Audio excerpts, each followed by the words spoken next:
All right, what is going on, guys? It is Adam, a.k.a. Marf, and this is Marfoogle News. Tonight is a live call-in show. We're going to be taking calls on pretty much everything, so make sure to tune in. We'll be right back right after this with everything that has transpired in the last 24 hours.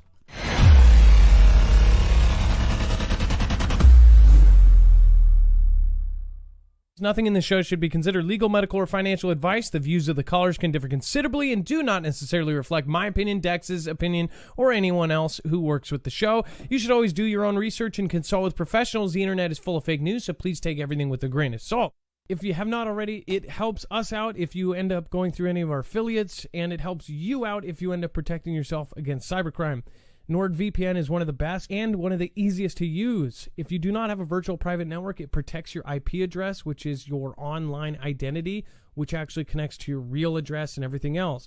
It also connects to you. If you know anything about how they are data logging and basically getting your profiles down, you can prevent that by having a VPN. Nord is, again, one of the easiest. Download it. It's like an on switch and off switch. All you have to do. Go to marfooglenews.com/VPN. Not only will you get a giant discount on this, but you will also be helping us. I appreciate your support, and I appreciate everyone that goes through any of our affiliates. Can't say thank you enough. Closer than ever. Hold the ones you love most. Closer than ever. It's getting close.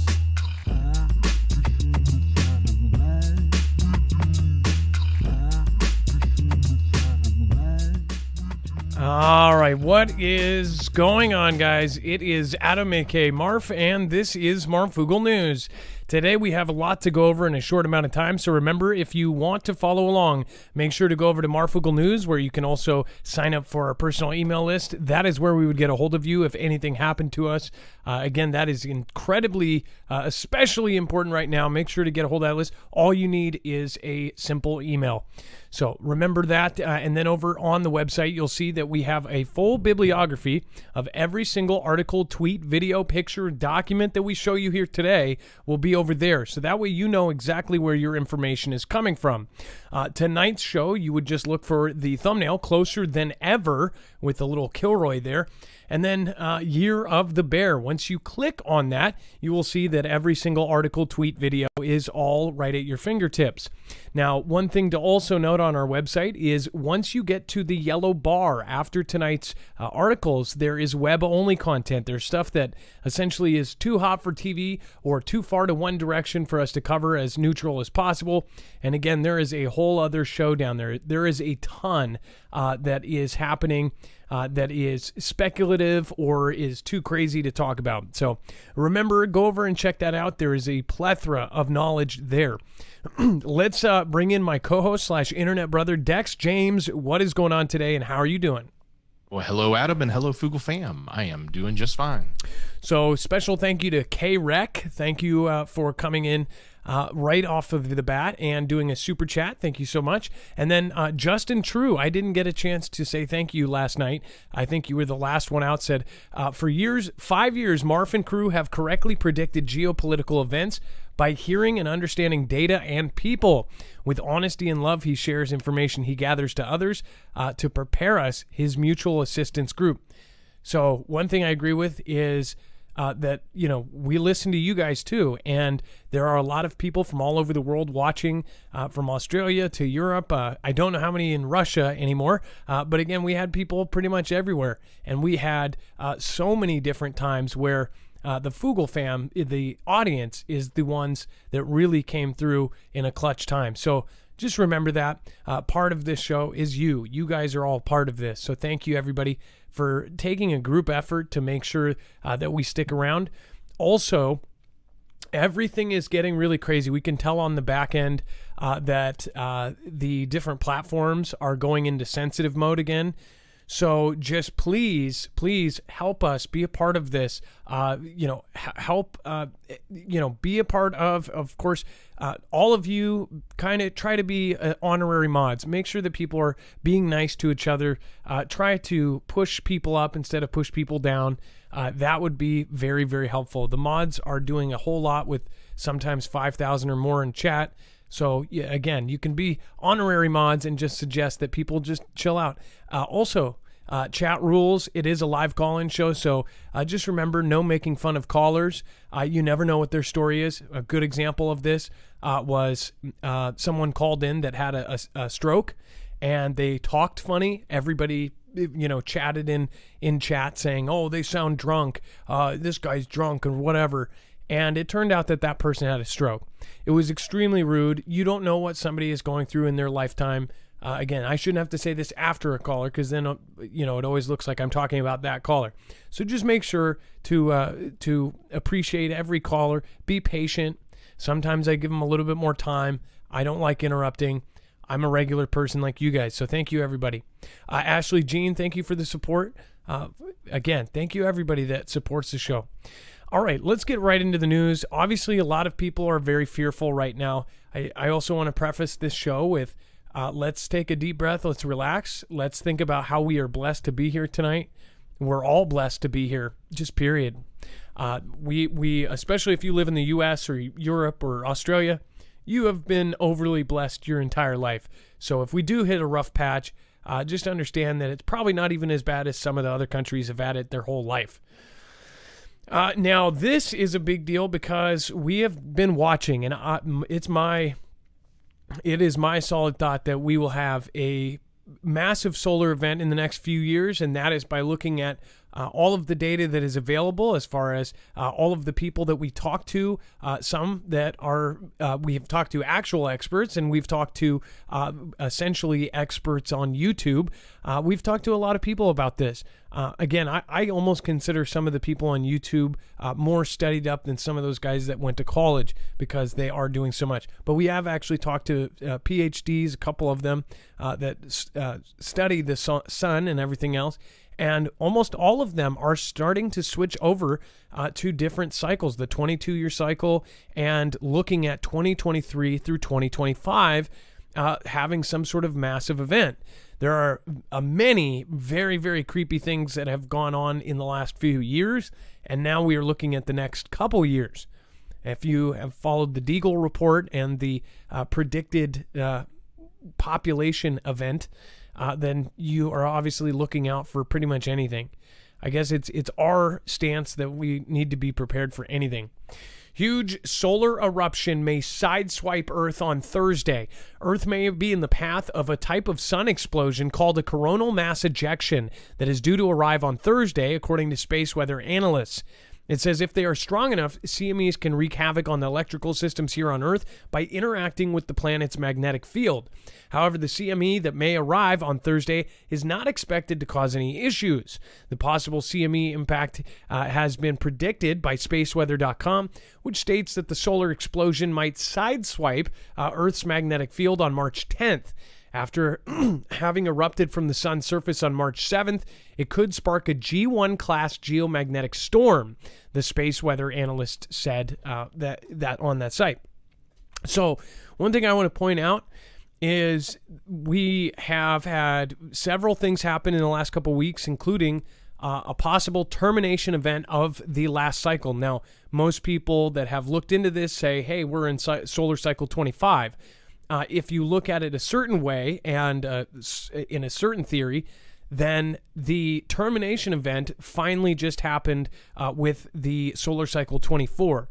That basically would kick it off, and that would be the last part of it. So 25 was already here, and it was overlapping, and 24 was just right there.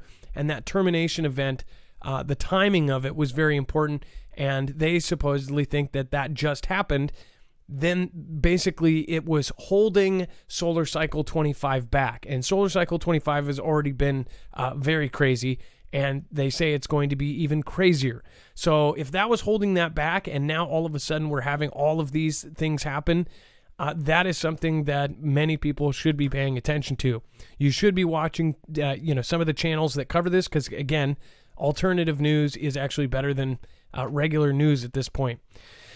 As of Wednesday morning, the U.S. Space Weather Prediction Center, the SWPC, which is part of the National Oceanic and Atmospheric Administration, had not issued a CME impact alert and did not warn of a G1 storm. A G1 storm is the most minor type of geomagnetic storm, a space weather event that occurs when the Earth's magnetic field is disturbed by solar energy. In a G1 storm, it's possible that there could be a minor impact on satellite operations and weak power grid fluctuations could occur. Auroras may also be visible in northern U.S. states like Michigan or Maine. Now, I want to remind you tonight is a call-in show. The number is going to be scrolling down below. That number is 2244000MARF. New callers are definitely encouraged. If you are currently serving and you are allowed to speak on things, give us a call. If you are at base and you guys are hanging out watching the show, give us a call and say hi. We would love to salute you. Again, if there are people that know something that we don't, give us a call at 2244000MARF. Again, that's 22440006273. All right, and then we have gas theft on the rise. So this is kind of funny because Dex was reading this as I called him and told him that my truck had been siphoned. So earlier when I did the video, the thing that I did forget to mention is I actually called Dex right as I was about to go to the dump and told him that my truck had all of its gas siphoned out. It's an old, 1999 Chevy, and it's a V8. It's a long bed truck, and all of the gas was gone. When I went to go start it, it was having problems. I thought it was the battery. It wasn't. And then I noticed, I looked in the mirror, and I saw the cap, the door wide open. And then I saw that it was visible. There was gas all over the side of the tank. So, I mean, it was pretty clear somebody had siphoned it and there was puddles on the ground. So somebody had even taken the cap. That was another thing. They took the cap with them. They took the cap out, they siphoned it, and it was a full tank. We always keep our tanks full, or at least 3/4. If we are driving around, we try to always put in when we hit 3/4. It's just the same thing as if you are, back in my 20s, it would be like I was always putting $5 of gas in. Now I put $5 of gas in when anywhere I drive, I put gas in because I have been stuck or I've been out of gas, and I just don't like that. So I just recently knew I was going to be doing dump runs and taking stuff to the dump and go out there, and it was completely empty. And this was done in daylight. I know because when I moved my truck and when I checked my truck last and I put it out on the street, and it's in a suburban area in the daylight from like 2 to 4 p.m. And everyone on the block has their, stupid Ring cameras and everything. So it was like these guys are like brazen. Not only that, unless they had a humongous like actual barrel, they would have had to use like 4 or 5 gallon tanks, and those are the big ones. That's if they used 5 gallons. I don't know what they used, but they siphoned out the tank, and it looks by mouth by how much stuff was around. And this is something that is happening more and more. And now, before we even have this huge price hike from what just happened yesterday or the day before, they're already stealing gas. So one of the tips that I said is definitely go out, and if you have an older vehicle like I do, go out and get a gas cap with a lock on it. It's something I should have already done. I don't know why I didn't do it in the first place, but that will save you, because that was $111 to fill the other day, and it wasn't something that, it was not something fun, and it could have been prevented by an $11 cap. Dax? Well, it's interesting because I was telling you myself, and I was even telling my family members, make sure you got a locking mechanism on your gas. But from what I'm hearing from others is that if they find a vehicle and they really want the gas and it's a locking mechanism, they end up drilling a hole in the tank. And then that ends up costing you thousands of dollars because you have to replace your gas tank. That's becoming a very common thing right now, is that they're actually doing some form of hole in it and then taking out the gas. Well, so as far as gas theft, obviously it's up because, now people can't even afford to put $5 doesn't even get you down the road anymore. It has gone up. A lot of people blame the fact that we closed down the Keystone right when the president stepped in. They closed down that pipeline. Obviously, they said that they did that because of environmental reasons. But on top of that, then not taking any exports from Russia, and of course, all of the other things that have already happened in the last couple of weeks. In fact, we covered it when they shut down all these permits to drill. This is going to make, I mean, it's like everything is purposely trying. It's like they're trying to collapse the system. That's what a lot of people think, at least, including myself. It seems like every facet, from food to water to gas to anything that is essential, they are collapsing it. It's like, I honestly, it sounds like an exaggeration, but I hope we don't end up like Venezuela. But most of us know we probably will be. So this is on the rise. There are a couple things that you can do to prevent it. I would highly recommend looking into it. If you have a newer car, some of them have, when you lock the car, it locks the door on it, the gas door, but definitely something crazy. It says, this is the sign of the times, AAA's Doug Shope said. It's thieves looking for ways that they can make money by stealing what is becoming an increasingly more expensive and valuable commodity, gasoline. Mona Garcia says she's fed up with the prices. It used to be $60. It went up to $70. I think 2 weeks ago. Now it's $90. It says, so I'm thinking this might hit $100, she said, while filling up her car Monday night. As she feared, she spent $100 to fill her tank. Yeah, when you have a big truck, or if you have a big family, we have 4 kids, both of our vehicles are bigger, they're big vehicles. They're V8. Both the truck, which is an old one, which is totally not gas efficient, like 7 miles per gallon, and then our bigger SUV, which is an early 2000 model QX56. So it's like both of those vehicles cost a lot because they have 25 gallon tanks. This is killing everybody right now, and people are getting pissed. This is just stupid. Now thieves are in the mix, and that's just a sign of what's going on. I mean, people are getting desperate, and it's showing up everywhere. I can't tell you, all of the local stores don't have stuff because now the thieves walk in, they go with a cart, and they fill everything up, and, it doesn't, as far as like the people doing it, I'm more pissed that they're like letting them do it. And it's like, then I go in and spend, hard-earned money on it. And then these guys just walk out the back door. And it's not like it's 1 or 2 a day. It's not like it used to be where you do every once in a while, 1 out of 20 trips, you would see somebody getting caught shoplifting. This is every night at all of the main chain stores. And some could say like, oh, these are big chain stores, they've got insurance for it. Well, what they don't have is they're not replacing the crap that people are stealing. So you have all of these empty shelves. There's nothing to buy there because somebody just threw it in a cart and walked out the emergency door with it. I was in there the other day, and I heard the emergency door go off 3 times. And right before close, I was trying to get a sweater for my wife, and now they have the sweaters with a bike lock around them. Now the sweaters, and then I said it was like 10 minutes before close or 15 minutes before close. And I asked them to, take me to where the sweaters are. And I said, I need a large of any kind of sweater without a hoodie. They couldn't find it. I ended up finding it. They ended up telling me that they cannot unlock it close to end. And I'm like, why? The girl right there was saying she had the keys, but couldn't open it because they don't open it anything, half an hour before close.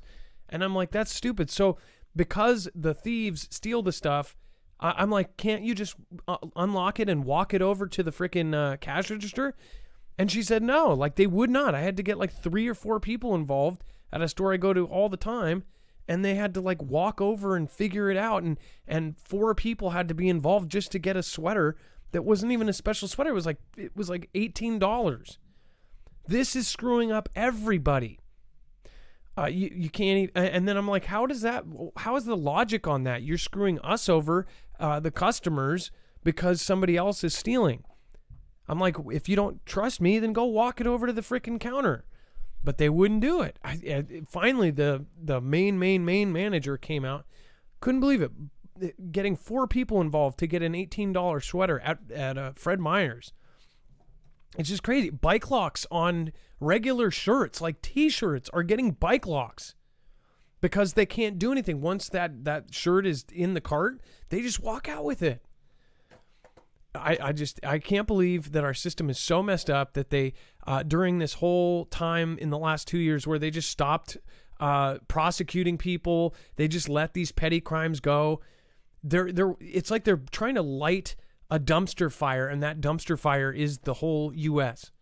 It's insane. Don Bali, thank you for your support. Irish Rebel, once again, are you guys active Patreon? I signed up for the year. That we do have a Patreon. Yes. But one thing that early on, I always said that I would not, do any kind of paywall thing to put information out there. We did have problems with Patreon at one point, but we do have one. And yes, we're working on a plan for that. Thank you guys. And I do appreciate, there was a couple of you that joined this week. So thank you. Be Real Beast says, staring the Phillip. God bless, take care. Hey, Be Real Beast, I appreciate your support.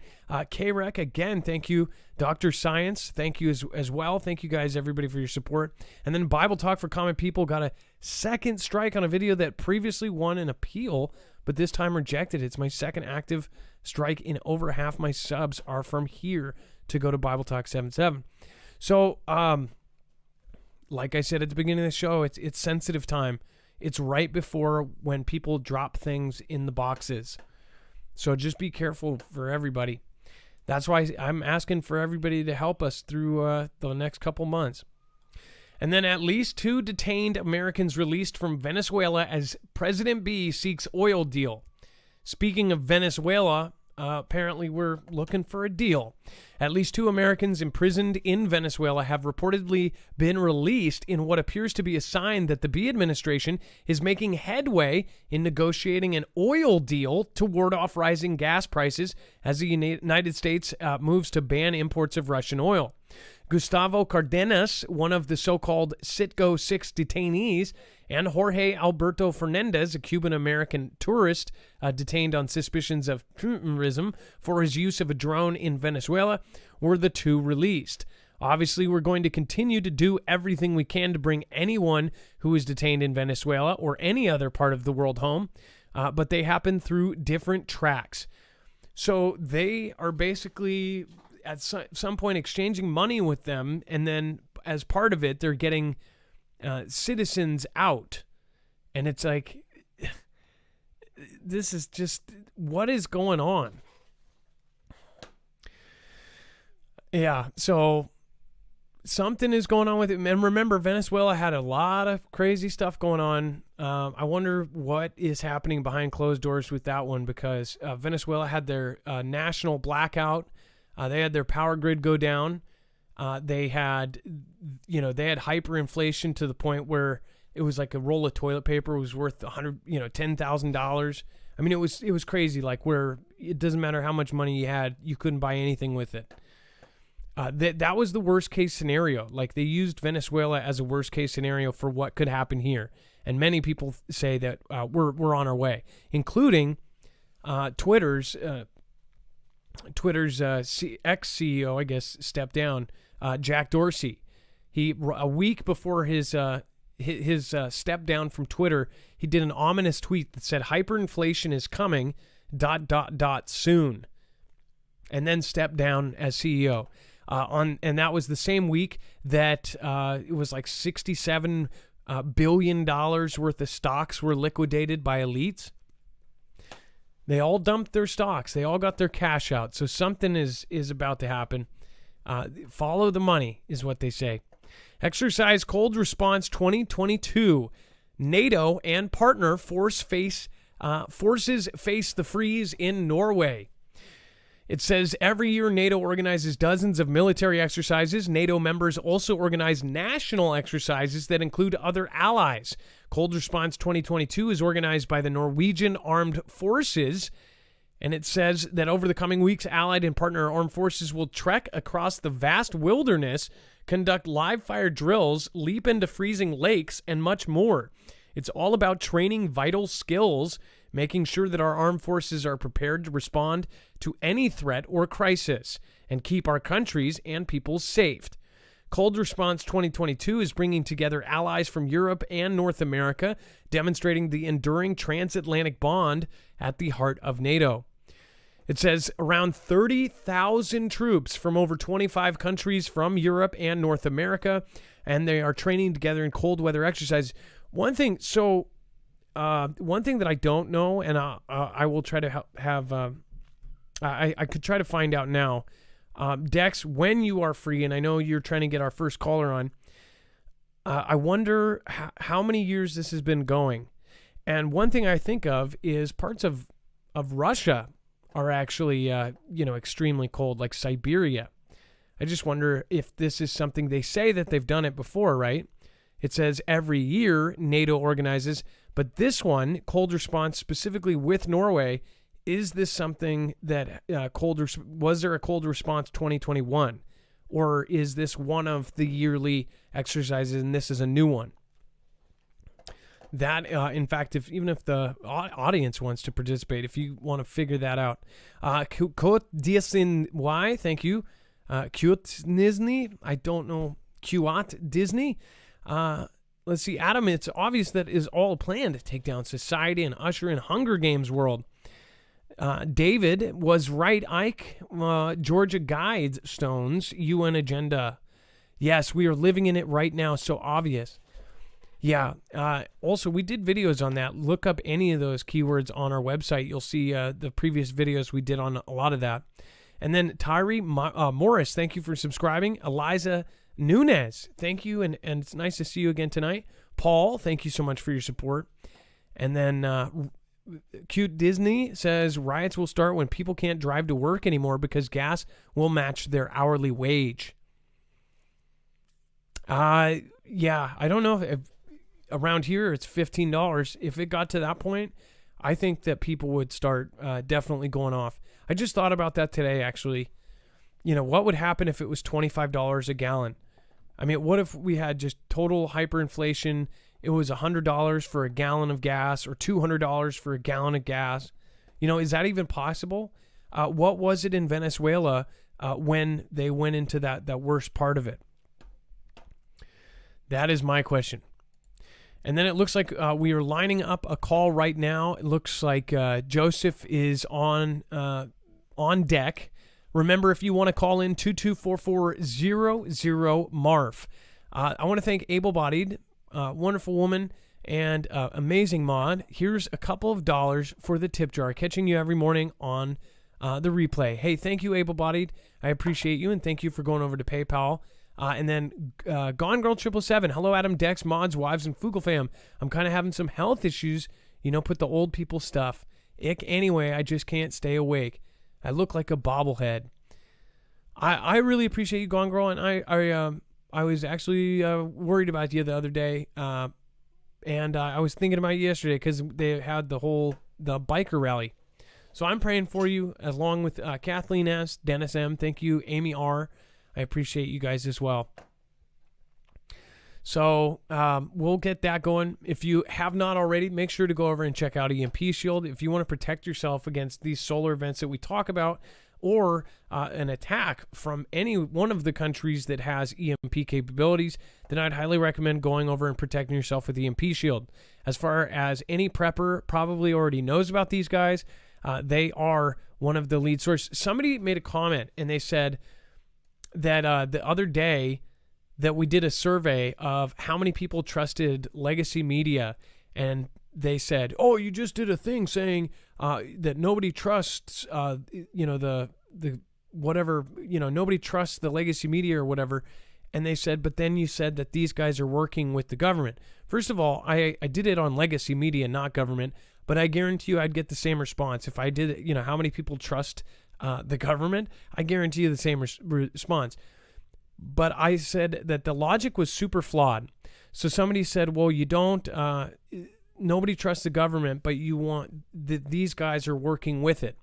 First of all, there are a ton of people here that are government workers. So there are a lot of middle-class folks that are trade skill workers that are doing work for the government, building bridges, building cities.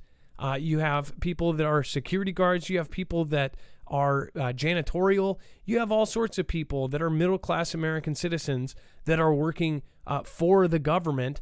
Are those people now bad? Can you not trust the janitor at the courthouse? No. They are doing something for the government. And yeah, there's a lot of people that do. As far as these guys, these are hardworking American citizens, trade workers that are putting these together by hand. And yeah, I do support this because I really do believe in it. And I think this will save lives at some point. I also think that the people that are hand making these in America with not a single part from outside the country is supporting our country. It's supporting the veterans that own it. And again, that's my view on it. Just because they got contracted and they sold a bunch of devices to the government should not make anybody weary of it, because that's awesome. I think the only secrets they really have is where they've installed them. If the government is knocking on their door saying, hey, we want you to protect us, why aren't we?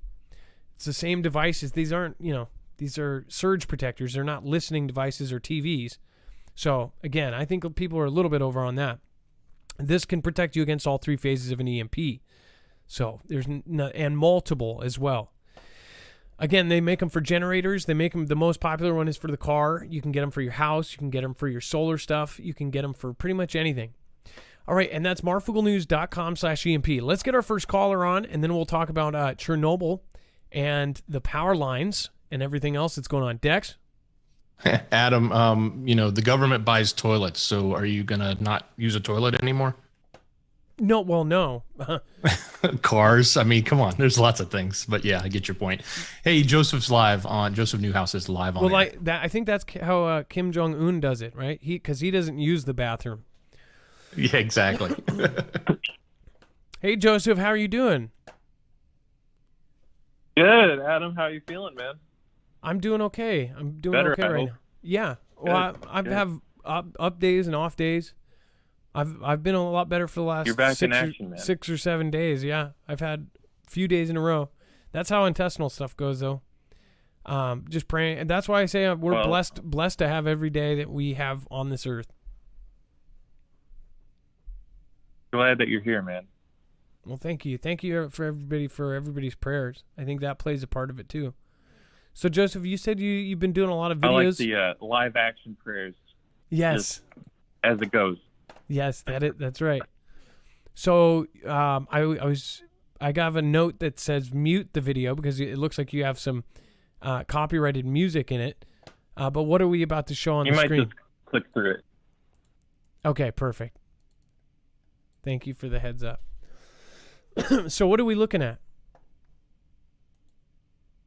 So I did this video, and it's based on this tweet from Elon Musk. He said, even some of the best AI software engineers in the world don't realize how advanced Tesla AI has become. And so I kind of started out by looking at the article you covered like a day ago about the asteroid possibly hitting Earth, revealed to be safe. And they said a couple things I thought was interesting in that. And then I get into this tweet from Elon, and I wanted to I came up with an interesting example to check how powerful the AI actually is. And it's from the previous video that I made got a Wikipedia. And so it's a FE, quote, Wikipedia article that it put on there. And I didn't actually say anything about FE. I did mention the quote, Bricklayers Association, as we call it. And I made reference to the Ukrainian flag, but I didn't say, FE or anything like that. I was talking about, it's getting really like sensitive. And so, hey, can I explain to everybody, because some people might not get what you're saying. So there are two different groups, people that think that the world is, and then two people that think it's. So he wasn't even talking about it, and then he got that. If you've ever gone to a YouTube video and seen the wiki right underneath it and says, this means this. So he got that talking about something completely different. There's bots basically looking and wait, we've lately it's just been really bad. you'll notice that, we've been having to change certain stuff and move stuff around, and it's really getting bad. And I know why. We're close to that day where you drop stuff in the box and pick your decision, right? So, by the way, I don't think you saw this, and I'm going to show this because you're talking about Elon Musk's tweet about that and the asteroid. So, did you include the pi is greater than, or tau is better than pi? Did you see that tweet? It sounds familiar. I don't know if I saw it or not. What was that? Okay, so I'm going to pull it up, and this is really freaking... Okay, this is really, really, really crazy. So let's pull up Elon, right? Let's pull up Elon Musk, and this is going to creep some people out. So we did a video talking about this system called Pi. In the article, it even has a little cartoon of a rocket that has the Pi symbol on it. Do you remember that? Okay, so it has pi. Yeah, I talked about that. And what pi is pulverize it, right? That's what the scientists, they're coming up. There was a whole article and a whole set of pieces on it and saying that if we only had 6 months and we knew that this thing is coming at us, then we would have to go this pulverize it route. And I told you guys, I said that sounds a whole lot like the movie Don't Look Up. Then I talked about Don't Look Up and how they kind of attach things to multiple pieces. Well, there's a real system just like it. And I said it's super weird, too, because DART was delayed and all these kind of things that went. Well, guess what he did when the Pi came out, the pulverize it, he tweeted, and this is just super weird. This guy is just how can you not follow this guy? He's the richest, richest or second richest, they go back and forth, in the world. And he does weird stuff like this. Like, it's super creepy. He's on the inside on a ton of stuff. He's connected with the government, with digging underground possible bunkers, with sending things to space, with putting implants in people's heads. So it is incredibly fascinating. So let's see if it actually loads this. On that note, I think I mentioned that pi thing in a video. Elon Musk explains lasers, because I found this quote, this video on Twitter of Elon. You know how Dr. Evil does the quote things when he says lasers every time? Yeah. And so it's Elon talking about lasers, and he does the quote thing, and there's another thing where I relate, it's like the Alan Parsons Project thing, but he's doing all this like Dr. Evil weird stuff anyway. But I thought that tweet reminded me more of Moonfall, and I talk about that a little bit because in the beginning of that first 5 minutes, they show it's actually like a big spaceship, but it looks like a rocket shooting at the moon for the first second. Yeah. Now, about this video that I sent in, Adam. So just by the way, I'm pulling it. So this is basically. Can you hear me? Yeah. Okay, so you should definitely look into this, because right above it, then he posts the thing for, it's an H with the slash, and it has some significance with crypto, and then tau is greater than pi. This is probably some very uppity nose crypto stuff that I don't understand, but I will say this was right before they came out with the stuff about pulverize it and pi, and he's making a joke that tau is greater than pi, because tau is 6.14, and pi is 3.14 or whatever. So just maybe look into this, Joseph, because I think it would be a fascinating road to go down, because he could have a very huge double meaning on this tau is greater than pi. Yeah. Look at when the pulverize it stuff came out and when this tweet came out. It's very creepy, because it might be him saying hey, the pulverize it thing, something's going on with asteroids. Anyways, and then he did something that basically said that traffic is bad, and it was almost because everybody says that we're in a debris field. What if he's talking about the ultimate traffic where we intersect with an asteroid? Okay, and then Dex, let's go back to this video. Dex loaded up for me, so let's see here. Keep going. Yeah, so I wanted to check, how powerful, because Elon said that, and I wanted to check so we would all know. So I wanted to check how powerful it was. And I used this example of that video where it was the previous video and they put the Wikipedia on it. And, I went through the video again and, I didn't say anything about that. And so it must have been the AI's own calculation. And that just, I thought that was just kind of funny. I mean, I don't even know how it got that, but well, you probably said something, and then maybe they're just anything that's mentioning the planet, EARTH. Maybe they are just labeling anything with it because they just can't keep up with it. I don't know. Crazy stuff. Yeah. Or it'd be interesting if that's with the AI just decided that's what it was. Like it thought about everything I said. Or it was on screen. Maybe it was in one of the articles, and they are now picking up the text on screen, and that was somehow picked up by the AI, and that would be even creepier. Anyways. Well, it was just the asteroid thing, but yeah, that's all I got for you. That's all I got for you today. Well, thank you for calling in, Joseph. If you guys haven't checked out Joseph's channel, he is over at Joseph Newhouse. He's closing in on 5,000. He often will take stuff that we talk about here, and then he'll go deeper dives into it. He is a devoted Foogle fan member, and he is just a really, really nice guy. He's been with us for now over 3 years. He has just been one of the nicest guys ever. Always a pleasure to talk to you, Joseph. I appreciate you. And it looks like we have Chernobyl nuclear plant's power lines are cut, raising concerns about its safety. So people are back and forth on this. I have already seen people chatting about this, saying that essentially there's fear-mongering about the power and what is going on with this scenario, and that it doesn't need power and things like this. So what do you guys think as far as this goes?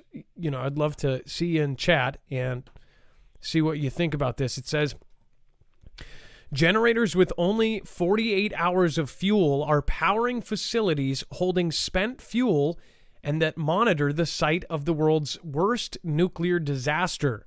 Before I covered that they actually lost the remote monitoring ability because something happened to it, and Russia's conflict in Ukraine is about to enter its third week.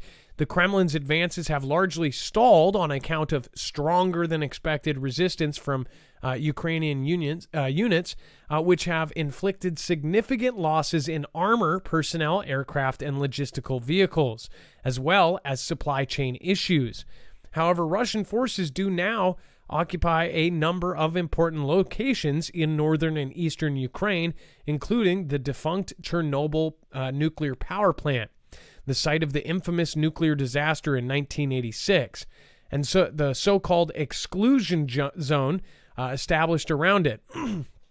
It says Chernobyl has now lost its link to Ukraine's power grid, raising concerns about the state of that facility and the ability of the personnel there to monitor for increases in radiation or other worrisome developments in the area.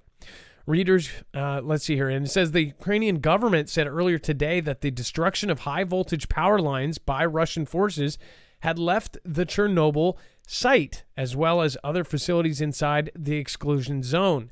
Without a link to the national power grid, without outside power, continued operations at Chernobyl, including at a storage building there containing spent fuel rods, relies on a backup diesel generators that run up to 48 hours before needing to be refueled. So let's just be, I guess, God's advocate here. Okay, so looking at this, some people say that it would not be that big of a deal. Elon Musk actually, weighed in on this as well. He said something about, he would go to any of these countries and eat food out of the ground or around this whole radiation thing. I want to point out that the whole DHS thing that they put out, and they were looking for wearable radiation detectors They were looking for rapidly deployable checkpoints. This is all, they asked small companies to build these and to build them fast and to get their idea and to get their stuff turned in by December 5th, before all of this happened. I just wonder if this is all kind of, pre-thought out as far as, just say worst case scenario, it's not as harmless as some of the experts say, and that this is very bad and it causes some sort of disaster. That would not be good. But some experts are saying that essentially that it's safer than they think. I'm not an expert on this, so I'm not going to weigh too much in on it. I would just say as a prepper and somebody who looks at kind of all different angles, I would say this could get very bad, and I'm hoping it never does. But I just wonder, besides this, this is, why do they do this? If this is just to scare people, why? Ukrainian authorities said that this presents an immediate concern because of the possibility of a total loss of power to the cooling system in the fuel storage building. If the water that those rods are currently sitting in is heated off or otherwise evaporates to the point where they are exposed, it could lead to a dangerous release of radiation. The International Atomic Energy Agency, or IAEA, said that the Ukrainian officials had informed them of these details, but that it did not assess the situation to present a, quote, critical impact on safety at the site. So they're saying that they don't think it's going to be a big deal. I would say part of this is I've seen a big deal, and in multiple news agencies, they have talked about this. They've interviewed many people, including the former president or former prime minister, and they're getting all these people to do their statements and saying, Chernobyl should be, it shouldn't have borders. Chernobyl should be separate. This is something that it affects the whole world. This shouldn't be a whole Ukrainian thing. This should be a Ukrainian-Russian thing. This should be a world thing, and we should be able to go in there and take control of it. What do you guys think? I would love to hear your comments on this in the chat, and thank you for 4,500 people in the chat on YouTube. Thank you, everybody. Vicky K, thank you so much for your support. Lisa K23, Gone Girl says hi to Gone Girl. Lisa K, thank you. Vicky K, again, thank you so much for your massive support over on DLive. Really, we've got Jacktronics. Thank you for getting my family prepared. Much love. Jacktronics, I'm glad that you did. Miss Jackson 906. Is that my eyes are getting bad. I thought it was Miss Jackson 909 or 906. Inventor Lee, live but no power at chemo. I don't know what that means. And then Life is Better on Stilts. Look at the love in here tonight. It's legit. Hey, Life is Better on Stilts. That's what I do love about the DLive family. There's lots of love. Stargal, Mystery, my birth name, Stormblade X69, Marvel Mom, Karen from Columbus. A lot of old school Foogle fam in the house. Crazy Taco. And Zippy Moon, sorry about your gas. Mods, go get 'em. Many prayers for all of us. Yes, that was pretty crappy. The worst part is I barely got to the gas station and it died as luckily I was right up to the pumps and it died and it was sputtering the whole street. So I did because it's a big truck and it's hard to push. The last street, as you pull in, I just hammered it and just basically I probably could have made it just fine. And I hammered it. My thinking was I'll get it going fast enough that if it dies, I'll coast in. So I went like 40 in a 20 and hammered it, but then it really ran out of gas because I just used up all of the gas and it barely coasted in and just right there at the pump. It died like 2 car lengths before I coasted into the pump. So it was pretty lucky. So I did make it. At least, I don't know if it's hard to get the last gas out of it when you're siphoning it, but it was enough to get me there. And then Putin signs decree to ban exports of raw materials. Basically, they say it's a tit for tat. I don't know if it's like what the reality of the situation is. Like, we say we're not allowing this, but they're like responding like, oh, really? You're gonna say you're not gonna get that? Well, we're really gonna cut you off on other stuff and screw things over. So partly when you look at this, just understand that I think that there are going to be more items that are going to go up, and some of them we won't realize right away. Either way, I believe money is going to get tight for a lot of people, and that's why I suggest everybody just do a little bit at a time. Putin signs this decree basically saying that he is going to ban and institute special economic measures that will be in effect until the end of this year. Part of those special economic measures will include a ban or restriction on exports outside of Russia. The list of products, commodities, and raw materials to be determined later by the Russian government. The purpose of the decree is to ensure the security of the Russian Federation. The United States on Tuesday, of course, already banned imports of Russian crude oil, gas, and energy. Outside the United States, other Russian crude oil buyers are self-sanctioning, further limiting Russia's ability to export its energy products. When the United States announced that the Russian energy ban, President JB said it did with the full support of Europe, acknowledging that Europe is not as well positioned to withstand a ban. So when President B did this speech, and most of you probably didn't watch it, I know that a good chunk of you did. If you did, the way he said it and the way he was talking about it, basically, oh, we can cut it out. It's actually about 4% of our intake. But other countries and in Europe, it's a huge part of their power. So they say, hey, we're not going to do it, or we're going to cut them out, but we're going to cut them out at the end of the year. So it's March right now. That's another 9 months. Where do you think, if this is the third week of the conflict, where do you think that conflict will be by the time they cut their oil off?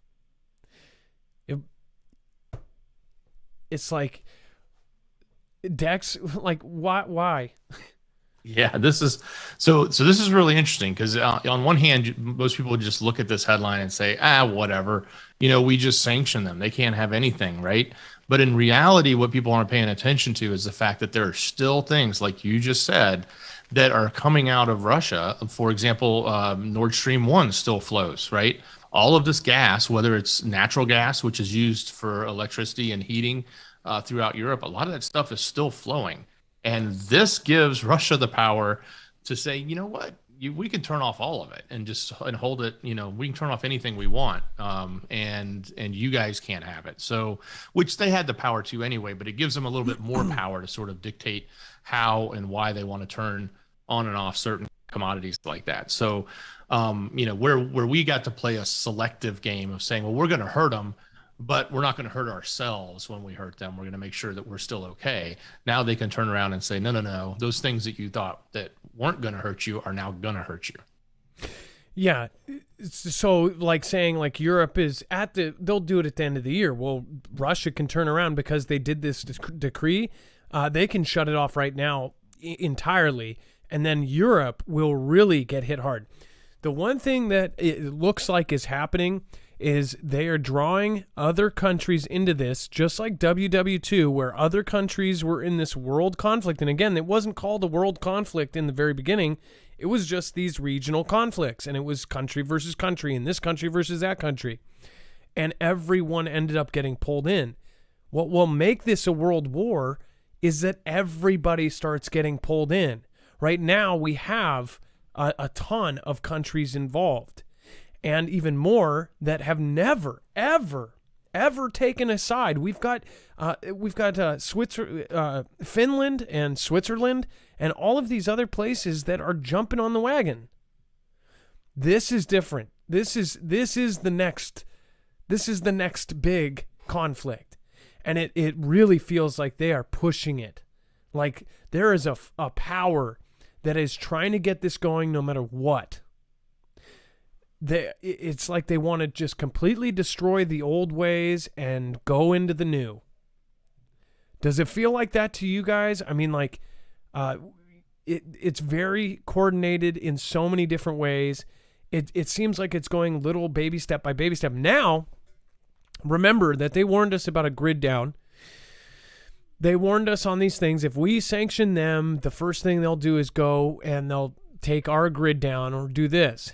Now they're warning of a chemical event.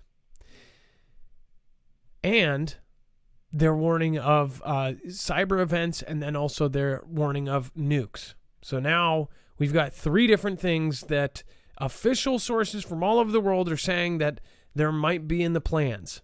So if you do believe in Fantastic Freddy's, just realize that Fantastic Freddy's on this level will have a lot of victims.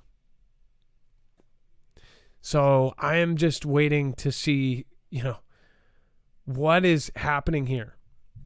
And mind you, when they framed it like, oh, they even said it on so many different news outlets. I've seen 6 different outlets cover this from FOX to CNN to MSNBC to BBC to C-SPAN. They covered this, and they said, oh, well, Europe took the front lead, and they got in front, and they are the ones starting all of this. And so now it's not about like, oh, it's all about the U.S. See what they're doing? The U.S. is working through these other countries, and so then Russia can't say, oh, it's all U.S., U.S., U.S., it's Germany, and it's this, it's that. But that makes me think that's how they're going to get us into it. Is all of these other countries are going to get into it first, a conventional hot conflict, and then we're going to end up getting drawn into it with a big Fantastic Freddy. That is my fear, at least. That's what, and again, we've talked to so many military members that already thought that this would have kicked off because that's what they're hearing. That's why I said you got to pay attention to what's going on and discern everything, because they may be being told that from the very highest up because above them are telling them that. Maybe it's so they spread it around and it's all Ganda. All right, and then 2 Army Patriot missile batteries are dispatched to Poland. It seems a whole lot like we are setting up all of our gear right outside of Ukraine. It's kind of crazy. I guess the only people that don't believe this is truly happening mostly think that that everybody's working together. I don't know how Putin would just totally sacrifice his reputation and have the whole world calling him basically the next German leader from way back when. I think he's a pretty proud and stubborn dude and a KGB dude, and I don't know. I think he is definitely maybe on the outside of this one, like the kids made fun of him and didn't pick him for dodgeball. I don't know. 2 Army Patriot missile batteries dispatched to Poland. This again is anti-air. It was one of the red lines. The Pentagon is sending 2 Patriot surface-to-air missile batteries to Poland, a move U.S. European Command said would proactively counter any potential threat to U.S. and NATO forces in the alliance's territory. Roughly 4,700 soldiers from the 82nd Airborne Division were dispatched to Poland last month to bolster NATO's deterrence posture as Russian forces invaded Ukraine. Remember also they have put out public kind of maps showing that the Belarusian general standing in front of the thing, in front of a huge map, it actually had current. As of that picture, it was like a 3 days old of where our troops were, including the 1st Cavalry from Fort Hood and other troops. It had their symbols on the map, and it showed after Ukraine that they would go into Moldova. So they were going to go past Ukraine. That was the main point of that picture. And I and others wondered, why did this picture come out? Why did this picture get released? How did some guy basically take a posing picture with the Belarusian general or whoever it was, pointing at a very, very 10-foot printed map that had the USA in the left-hand corner, had Alaska, and then had all of our troops where we were in Ukraine and around it, and then show an invasion of Moldova after Ukraine? Why would they do that? I don't know. Something massive is happening here, and they're moving all sorts of stuff all over the world. And we are all just trying to figure out what the motivation for all of this is. Dex? Yeah, and just to clarify, that was the president of Belarus who was in front of it at the time. No way. So, yeah, so it was the president of Belarus. So, you know, while it could be Ganda from the other side, it's not necessarily Ganda from our side, because they can't just, I mean, I guess they could, but they can't just easily make that up. The dude standing in front of it pointing with a pointer, and we've all seen the picture. And it was something that they had broadcasted or did something. It wasn't like it was a hidden camera or anything. It was something broadcasted. So, yeah. Now, they may have intended to do that, and they wanted that to leak out and be seen for some reason, but yeah, Belarusian president. Yeah, that is freaky. So, something is definitely up. Ukrainians children's hospital boomed by Russian forces supposedly. It says see how they frame this, and I'm just asking people to look at every article on both sides, on 3 sides, on 7 sides. Look at how they frame things. When they get in and do you remember last night I told you everything involves that? Everything. You get an emotional response if you mess with kids. I really want you to remember WW2. I'm going to just see real quick if I can pull this up. Okay, hold on. Just bear with me.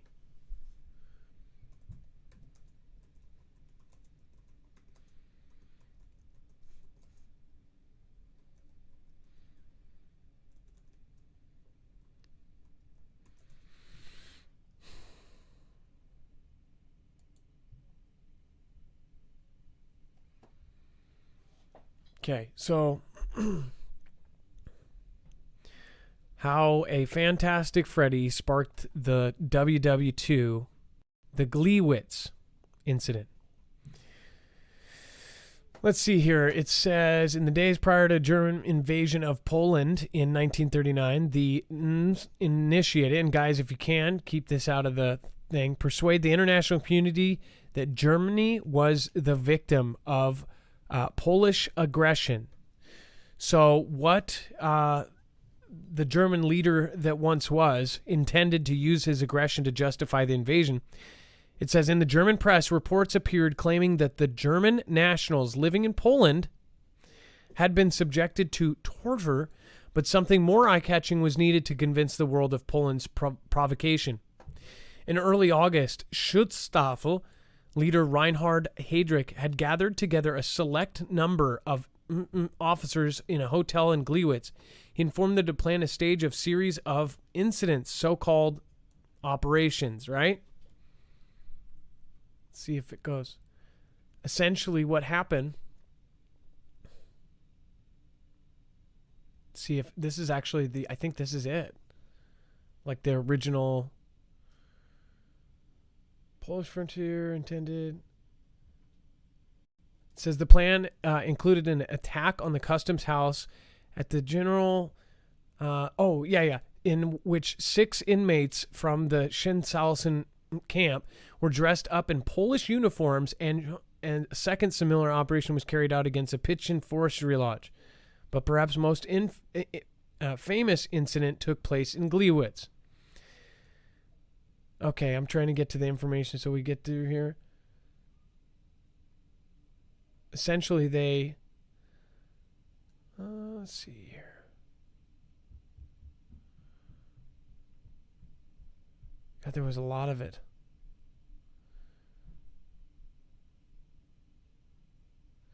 So, essentially, this actually says it's different than what I thought it was. It says there's been a report of an attack on a radio station in Gliwice, which was just across the Polish border. So I think this is actually a different one. Okay, I didn't actually know about this one. This is amazing. Basically, they said that they went into a radio broadcasting place and took over. The point is they dressed up as the Polish. They went in and did it. My point is when you see articles like from what I heard, and maybe somebody else can, Dex, maybe you can see if you can find something on this, where they threw a handheld, boom boom that you pull the pin out of, and they threw it into a school. And they dressed up as Polish soldiers, and they did that, and that's what got the basically the support of the German people. Even if you are a dictator, if you can get the support and if you can convince the minds of the people that they're doing something right, that's definitely way more helpful. If people believe in a cause or it's part of like a cult following or something like that, then, it will work out a whole lot better. That's why many people think, this whole thing, the last 3 years, that this mass psychosis that they talk about, it was much easier to do because people were basically begging for it. So maybe I'm wrong. And again, if I was wrong on that, I've said that a few times. So I might have to make a correction. What I always heard of is that they threw take the pin out, threw it in a school. I do know that they did involve children in at least 2 of these incidents. When they say that they're going after our kids, what more can get us like super hyped up? What more puts red in our eyes than that? With September of 2001, they posted all over the place that there was a preschool and there was a daycare and all of this. They did that many times. Okay, let's see here. All right, so getting off of that, all I'm saying is I question everything. Ukrainian children were destroyed supposedly Wednesday in the latest devastating airstrike on Mariupol, where officials are already using mass to bury some of the thousands that they say have been taken. Now, all of this time, why, especially Mariupol, which I thought was hit like one of the first places, why are there still... are there children in that hospital? Because shouldn't they have been moved out by now? Especially in that city. I thought that was one of the first ones. But, I mean, the thing is, there's a lot of people still in Ukraine and in Kiev, and people are deciding to stay. But from the very beginning, they said women and children were able to get out first, or they told people to get out, even before the first, supposed strike, right? So why would they leave something that's close to the front lines, like a children's hospital, with children in it? It doesn't seem... They don't say a number of any kind here. But they use the word pure side, right? How many? They say thousands, but thousands of what? Soldiers? I don't know. Something's going on here. All right, before we talk about Russia using thermobaric rockets which rupture lungs, this is something we've talked about previously, is now supposedly confirmed. Again, it's the DOD. Make sure if you have been thinking about prepping, we have a resource for you that has not raised their prices on anything, My Patriot Supply, and 2, helps support the show at the same time as getting done some of the things on your list. So not to mention they have a huge list. As far as they have everything from water filtration systems, they have air filtration systems, they have, of course, iodine pills, they have long-term survival food. So if you wanted to get actual long-term, long shelf life food that will last years, this would be a really great place to go. Go to marfooglenews.com/prep. You can get a 3-month a discount on a 3-month supply, which is $150. That is the only discount right now. Again, a lot of these companies have actually raised prices. They have not raised their price, but they did take away some of their discounts. So the only one left is on the 3-month. But if you do end up going for that, Again, they have pretty much their entire selection still. As somebody commented last night, their long-term survival food company essentially said that they're stopping their whole food, their bulk program until further notice because people are out of everything. So remember, go over to marfugglenews.com/prep. This is only if you are already planning on doing it. This way, you are able to support our channel and get what you need at the same time. It doesn't cost you anything extra. In fact, in some cases, costs you less, and you are helping your favorite channel. All right, let's get our next caller again. The number again is 2244006273. That's again 2244006273. We have Bob. Bob is on the phone from South Dakota. I don't know if this is. This is the Bob that's called you a couple times. Okay, I was kind of pumped because you're ex-military Bob, right? Yeah, former Marine. Yeah, okay. So if you guys remember Bob identified a bunch of stuff in when before this even started. We showed you that all of those boats were heading out. Is that right, Bob? You identified some of the tanks and what they meant and kind of explained it to us. Yeah. So, Bob, what's going on? Well, I'll help you with your German thing real quick. It was a radio station, and they actually broadcasted the event as it was going on. That's how the crazies got population behind them to do what they did back in '39. Was there a grenade? Was there a grenade involved? Was that something that happened?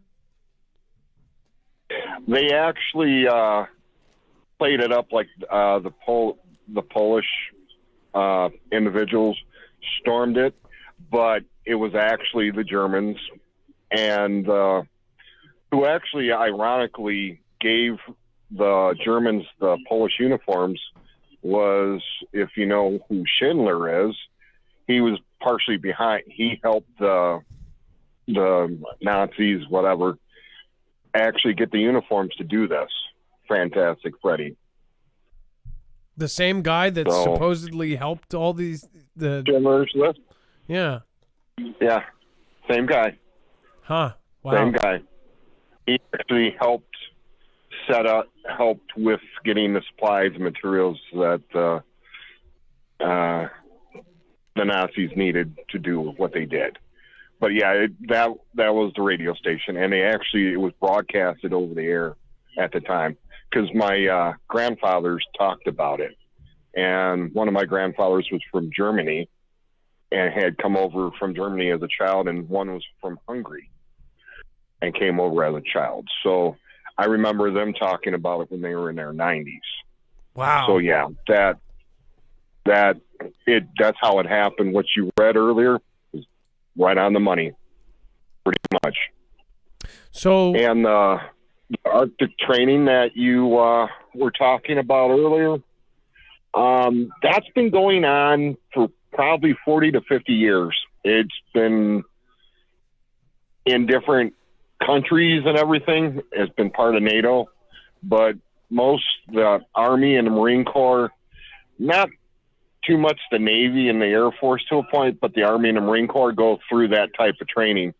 And in the United States, up in central Wisconsin, there's a Army base that some of that training's done at also. Okay, so for the Arctic let me just be clear. So you mean the cold weather exercises, right? Yep. But is it always Yes. always called cold something 22, or is that just one? That's something they probably just came up with, but it's been called different things over the years.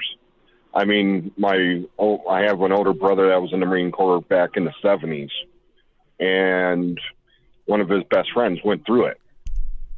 And they went through pretty much the same training, same stuff I went through in the 80s. So quick question. So as far as when they do these live fire drills and the different things, don't they usually do different drills for different things, and don't they usually kind of do things as far as for the most likely scenarios? Like they kind of game these scenarios out, like what's the most likely. Don't they kind of do their drills around that? Like they're doing cold weather exercises for a cold weather conflict. They do actually. The military does cold and desert. They do both. They'll take you from one extreme to the other. That's been going on for many, many years. I mean, back in my day, the desert stuff was called Team Spirit, and it was a NATO pretty much NATO, and it was usually somewhere over in the Middle East. And the Arctic stuff, it's been in Greenland, it's been in Iceland, it's been all over the place. Wherever there's a real cold environment, you go through the training, you go through the exercise, and then usually you get put back into your home unit and you have that knowledge. And back in my day, you pass that on and you trained other people with what you learned. That's how it was back years ago. Bob, looking at what is happening, the last time we talked to you was while they were loading up the boats. It was before the first day of the conflict. And we said, hey, it looks like we're about to, that Russia is about to do this. In fact, do you remember we actually covered, not this time, but the last time that they brought 200,000 or 160,000 troops and all of this. And we said that this was going to happen, and part of it was these boats being loaded and heading out. And then all of a sudden, it was the first day of the invasion. It was like we were weeks ahead of this. And then when new people came in, they were like, you're just covering what mainstream is. We were covering this months and months before it was going on. Yeah, you were. You and Dex and your mods, as you call it, been doing an outstanding job. You guys are taking information and picking the rotten stuff out and giving the best information to people that you can. And that's very, very respectable, and you should be commended for it. I mean, there's so much garbage out there nowadays. It's crazy. No, I guess my more of the point was, though, is part of your information was accurate, and then that drove us to now. So what do you think is going on here? Do you think that this is WW3, or do you think that this is something else? I pray it's not in my heart, because I don't want to see young people suffer. I don't. But could it jump into it? Yes. I don't want to see it happen. I don't want to be in the same boat as my parents living through a world war.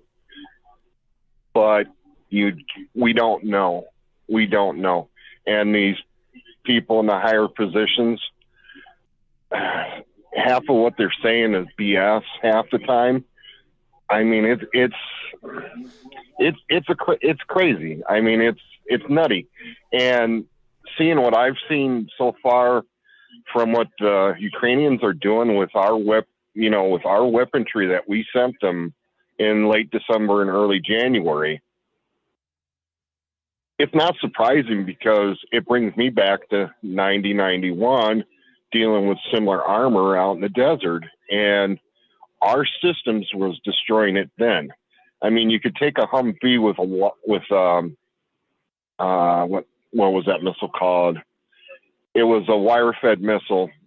We'd be tearing their tanks up. We'd be tearing up their artillery. We took out the tow missile system. We were taking them out with a Humvee, with the system. And I'm not surprised that we're still doing it. And I've checked into some of the stuff that was sent. And one thing that Dex sent you information on is called a Mark 19. It is actually an automatic grenade launcher. It looks like a Mod Deuce, and it shoots anti-armor and anti-personnel ammo. And we sent them over 100 of those things, and those things are nasty. We were taking out stuff in the desert with that stuff, mounted on Hummers and mounted on 6x6s. And it will do the job. And if they got that in a lot of ammo, AP ammo, I'm not surprised that they're taking apart these convoys and stuff, and they're destroying them. Because if you can get a 4-man team into the woods and they buy a road, they're going to do some massive destruction to a convoy. I'm not surprised at all. Now, we're about to cover thermobaric rockets. Have you ever, did you have any experience with those? No, but I've done some research on them, and those are pretty nasty. They're not good. They're not good, especially against like population centers, and that's bad. It's really bad. No, when you take the oxygen out of the air, it's not good. Okay, so when they say that it takes oxygen out of the air, is it like it goes off here, but up to, a block away, it sucks in all the oxygen? Like if you're standing a block away and something hits, all of a sudden there's just no air where you're standing? Am I understanding this right? Like it will suck in all of the oxygen around it? Is that how it melts your lungs? Is this, when you have your initial explosion, from my research into it, I believe there's a counter explosion within a millisecond of it. And when you have two explosions like that, you're going to have your initial pulse. And then what happens is that second explosion causes it to draw back, from what I understand. Like a tidal wave, how it pulls the water out first or something? And then pushes it back in. The reverse of it, but very similar. Very similar. Huh. Okay, well, Bob, thank you for letting us know about the training. Is there anything else you want to add in? And by the way, a lot of people are saying thank you for your service. Again, I usually say it on the way out. One thing I talk to Dex about, and it's just a suggestion to help people prepare themselves to protect themselves and their families. And I told Dex this too. I don't want to step on any toes, like with the place that helps you guys with your generators and stuff. There is something, if you are you're savvy to doing it. It's called a flywheel generator.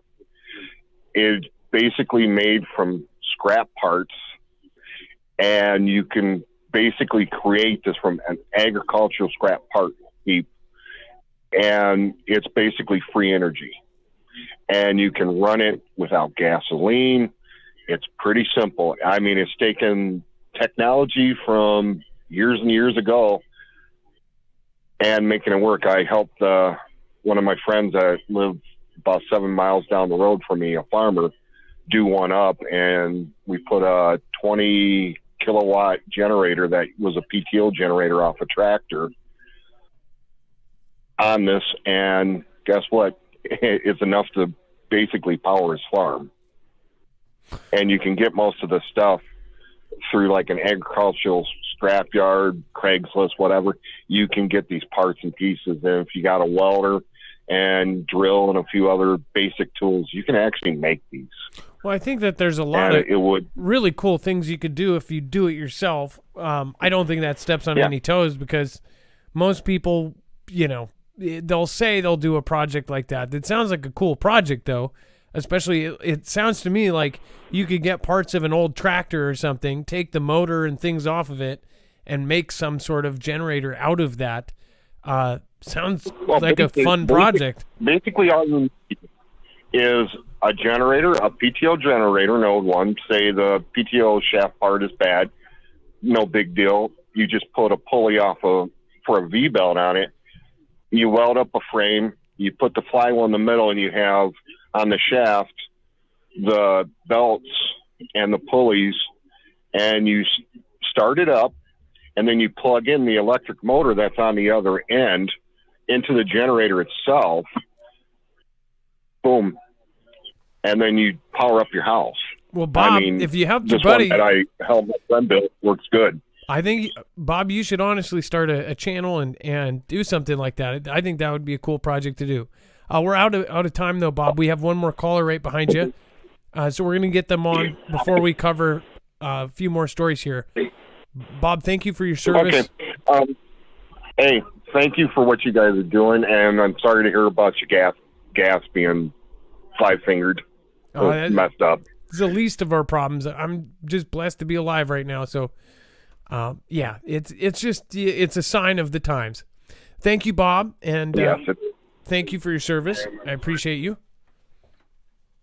Yeah, I appreciate you guys. You guys keep doing the good work. All right. Have a good night, Bob. So that would be cool. I've always wanted to take. I think just in general, like what he's talking about, sounds like something I would do if I owned a big house out on a farm. I love the farm look. So does my wife too. Can't do it in a modern kind of the kind of place. The house we're in is just one of those ones where they slap together pre-molded walls or whatever back in the 80s or something. You can't really make it look farmhouse. I want a farmhouse. Like, that would be really cool. I would make projects like that just for decoration. So thermobaric weapons were confirmed, according to them. Dex, do you want to talk about this before we we'll just pull the next caller on it after we'll talk about the Ukraine-Russia conflict. Western officials seriously concerned Putin could use chemical. Basically, they're setting it up. They're setting up the use of chemical, and this is something that's happened many times.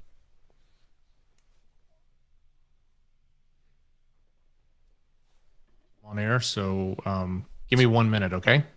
Okay, no problem. We're going to get our next caller on so we don't leave the... There was another show where the caller ended up getting put at the very end, and it wasn't fun. Let's see here. It was Saving Humanity. It was a first-time caller calling out of Nebraska, so we're going to try to get them back in. Meanwhile, I'll just talk about this. Western officials see the prospect of Russia deploying non-conventional weapons as a realistic possibility. It emerged today as Ukraine accused President Putin of targeting a maternity hospital. See that? It says Western officials have serious concerns that Russia could use chemical in Ukraine. It emerged today. Worries are mounting among allied governments after Moscow was seen, quote, setting the scene. Isn't that funny? They even used the, quote, setting the scene for such an attack. And after Ukraine accused Russia of a litany of attacks on civilians, including targeting a maternity hospital. So they said maternity. Others said a children's, I guess, where you give birth. So is it when we think children's hospital, we think of children's hospital, like literal children. Maternity is like a birthing ward, right? There would be children there.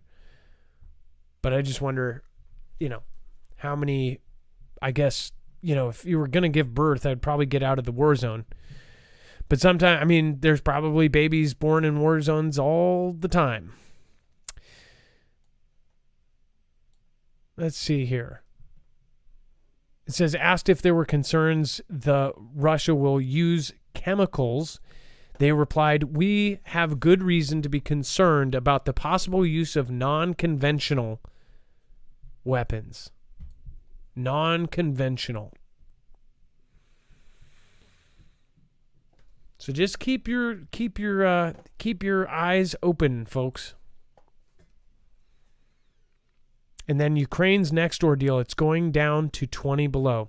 It's basically going to be freezing there. So if what is going on that they say is going on, then this, look at this picture. Look at this picture. What do you see here, folks? Do people not get that your heartstrings are being tugged at every single 10 minutes? Why would they use a picture of frozen children's shoes? Just a pile of shoes, because apparently there are no kids to fill these shoes with. Just think about that. It's going to be 20 below, and then they show you children's shoes in the snow. Just a pile of garbage shoes. That is the stock photo they used for this. Manipulation everywhere you look. But on the other end, negative 20 or down 20 below, that's not fun. So whatever they're choreographing there, it's going to be in a cold climate. Dex, it looks like you are having problems getting them on. I'm going to say hi. I'll be ready, Adam, in just another 45 seconds. Okay. Huge. Cynthia Lynn just did a ninjet over on DLive.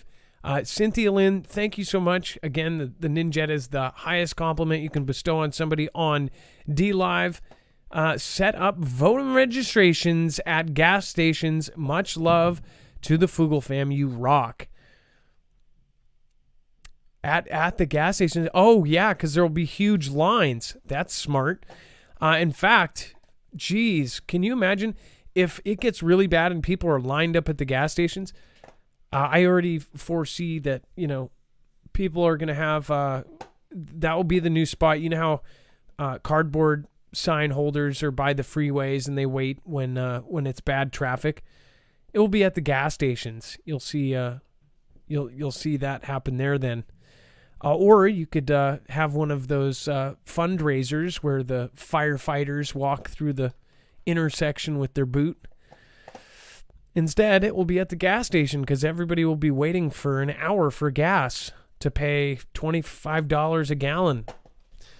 Pretty bad. And then, yeah. So Dex, we'll get him on. We'll talk about some of the other things here. I'm actually gonna talk about some of the other things that I wanted to do a video on today, which is essentially all of the weird stuff that has been going on with the asteroid stuff. I'll let you guys know I'm putting together a video on some of the very eerie similarities, like I said, about Don't Look Up and how Adam McKay is a real-life director and he does real-life events as far as some of his most famous movies were real-life events. There are a lot of really creepy things that happened in the last 3 years, and actually 5 years. There was a couple things in that movie that actually lined up with things. And the Sunspot Observatory will never, ever, I will never, ever believe the official narrative for the Sunspot Observatory. I hope you know that they shut down the local post office. They shut down things. They closed it down for weeks. And they want you to think that it's because one guy there had computers with stuff on it, and it's that subject. It's such a bad subject.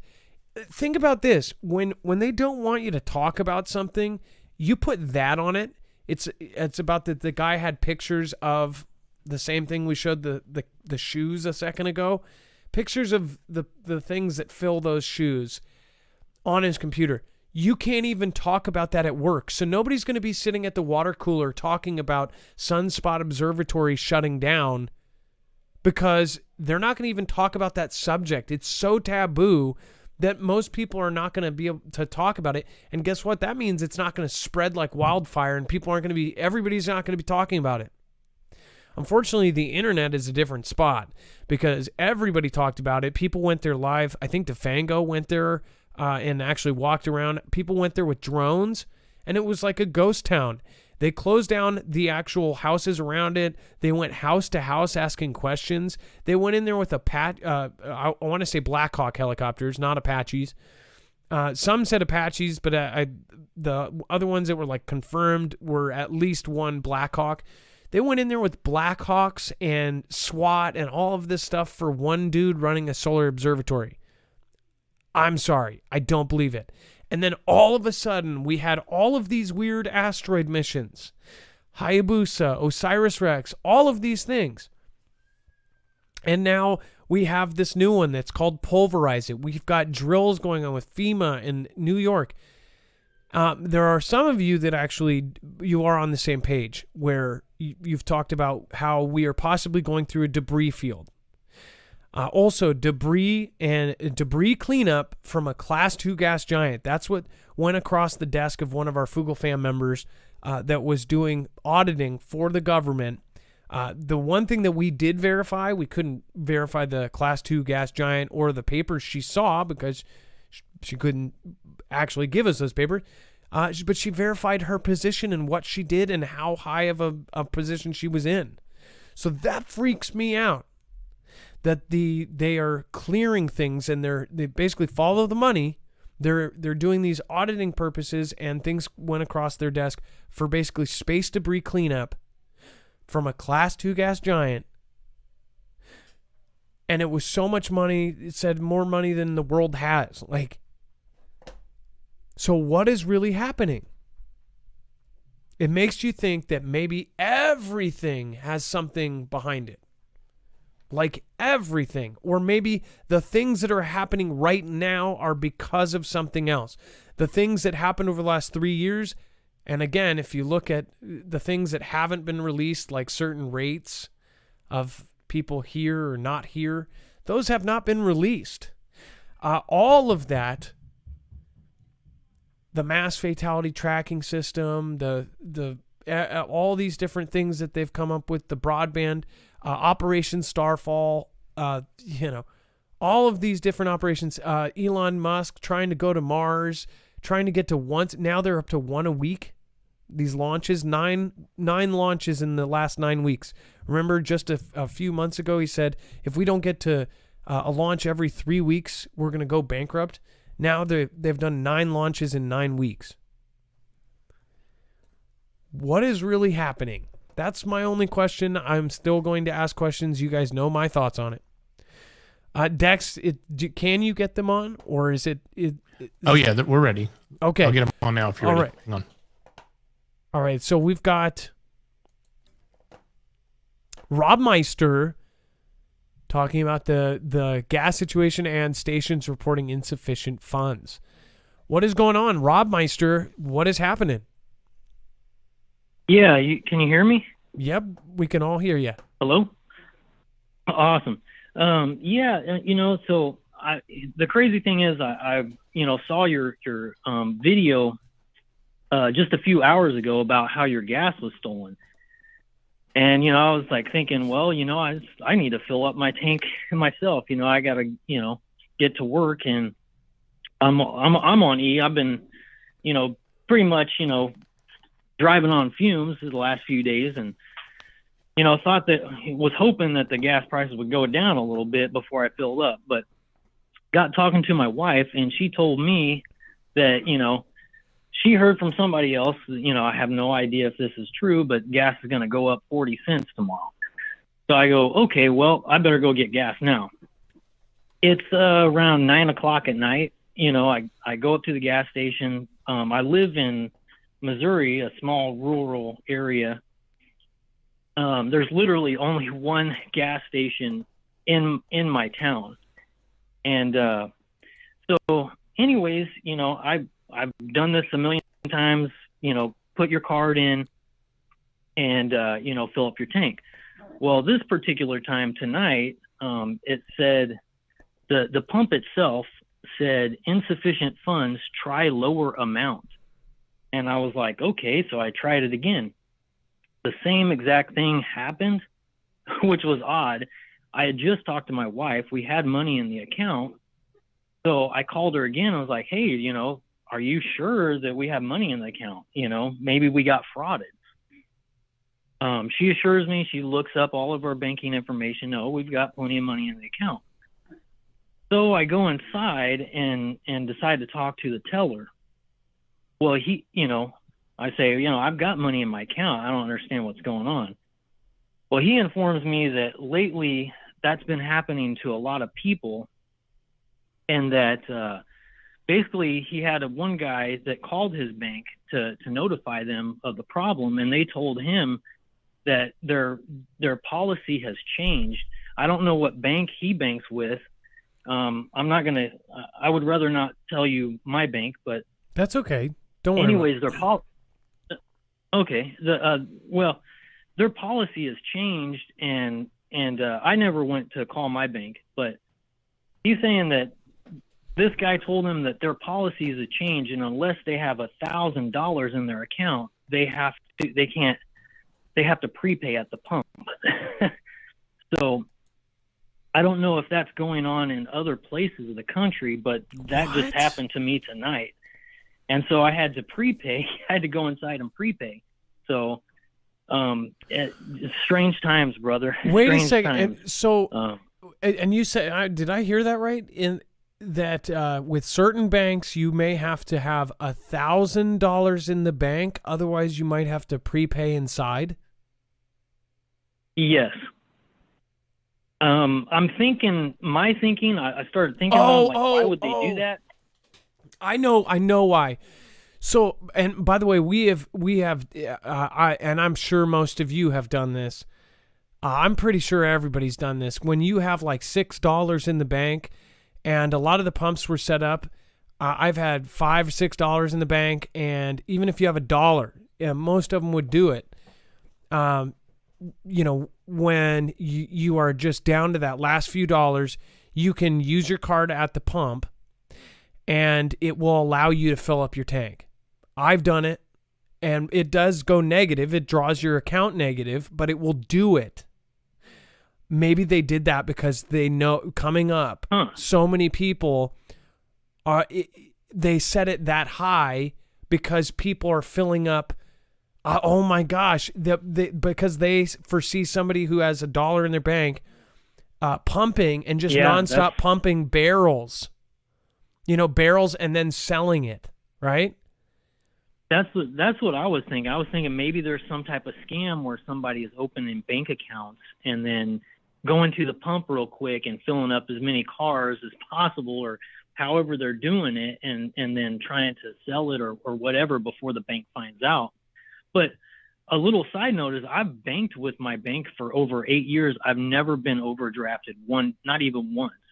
I have a stable job. I'm a truck driver. I don't think my job's going anywhere.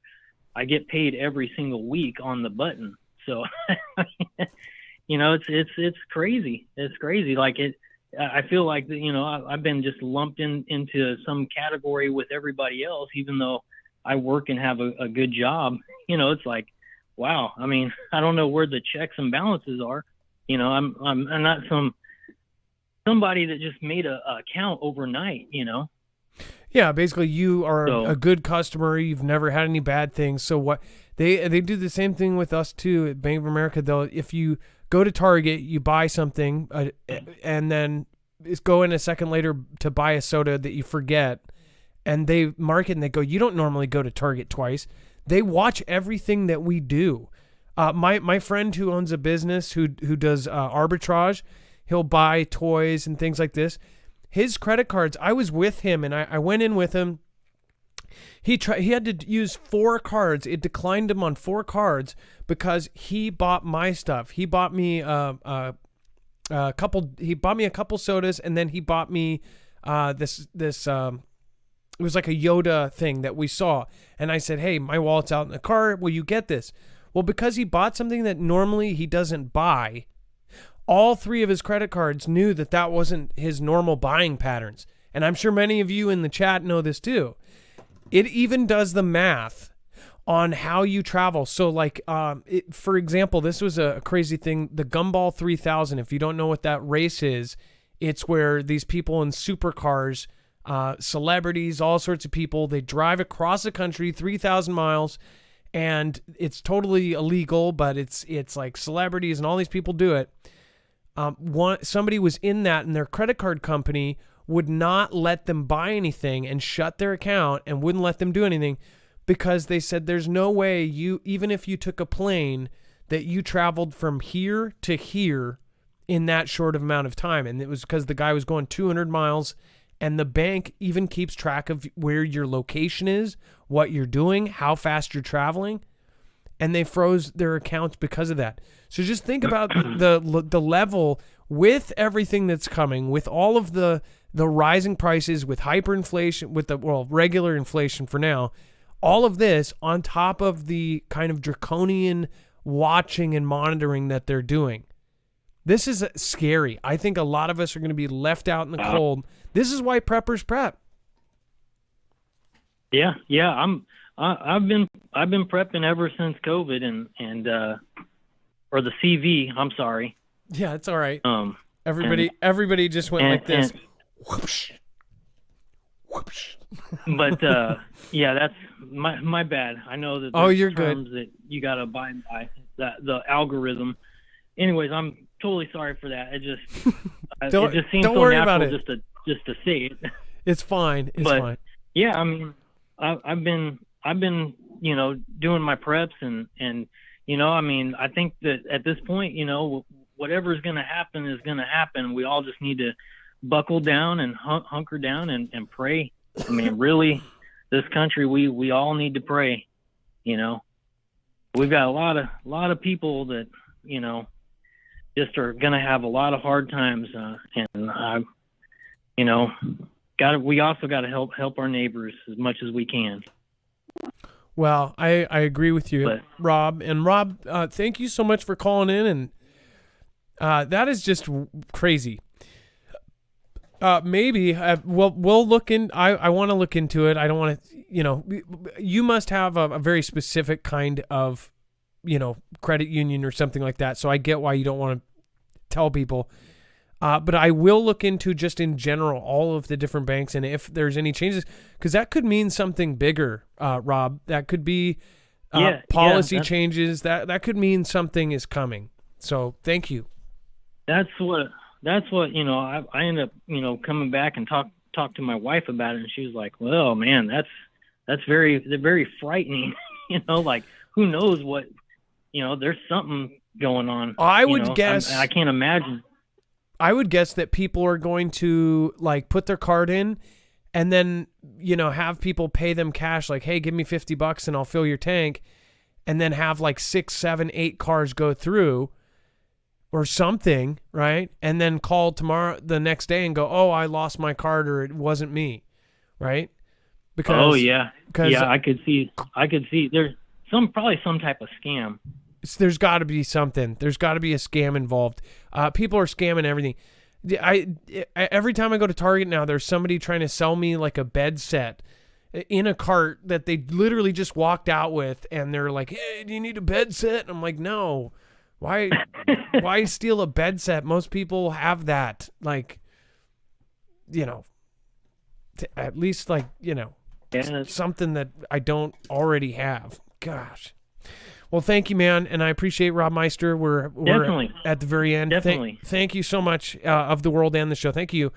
Well, thank you for having me on. I appreciate it. It's your first time call. Don't make it your last. That was Rob Meister, and talking about signs of the times. Dex. There's a lot to go over in web only, but also if you want, you can also go over the EMP contest. Yeah, absolutely. And, the whole gas situation got me thinking, I don't use a debit card. I know a debit card probably works differently, but on a credit card, they charge, they pre-authorize this high amount. Let's just say it's $100. They'll pre-authorize 100 and then you fill up. It might be, $50, $60, back in the day.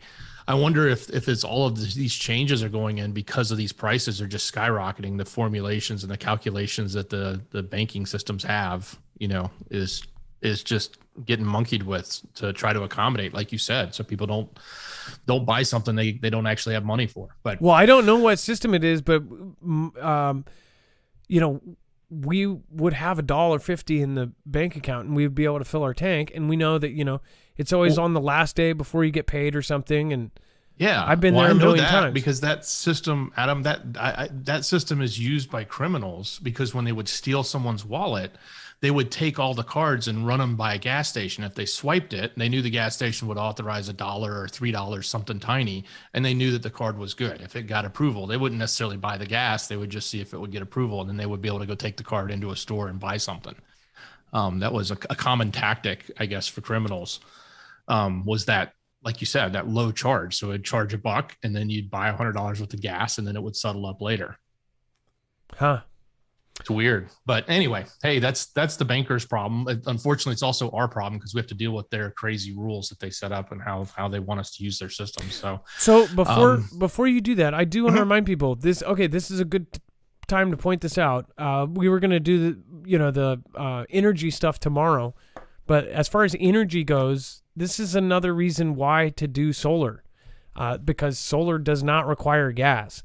More and more of the preppers in our community are all going solar because it's solar. You do not need gas. Go over to marfooglenews.com/energy. Make sure to go check this out.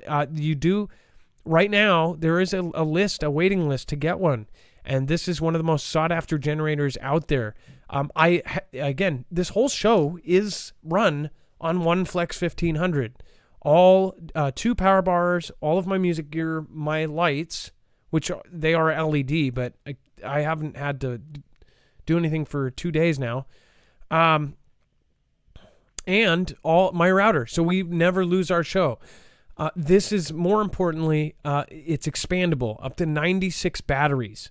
One battery is doing this entire thing. One battery, again, is good enough for, this right here.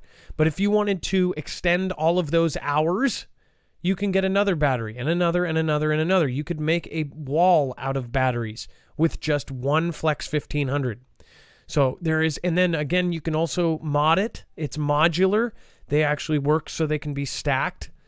They're portable, and you can even put a mod in that makes it charge twice as fast. Or you can add in wall charging and solar panels and double the solar panels.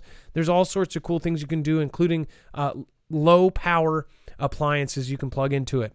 So go check it out. This is one of the coolest things ever. Even if you just like gadgets, this is really cool. If you live in an area with storms, if you have tornadoes or different things come through where you live that knocks out power, this is something that everybody should be looking into as far as generators, but regular generators require $6 a gallon gas. So make sure to go check it out. And then, Dex, we have web-only content. There's a lot of stuff that is being hit right now, just insane amounts of stuff down there.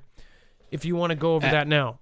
Absolutely. So head over to marfooglenews.com, click on the thumbnail for the show, or on YouTube, open that description and just click the first link, show notes, and it'll take you right here. Get down to that web-only content section. And Adam, you might want to refresh, because I've added some stuff to it since this was loaded.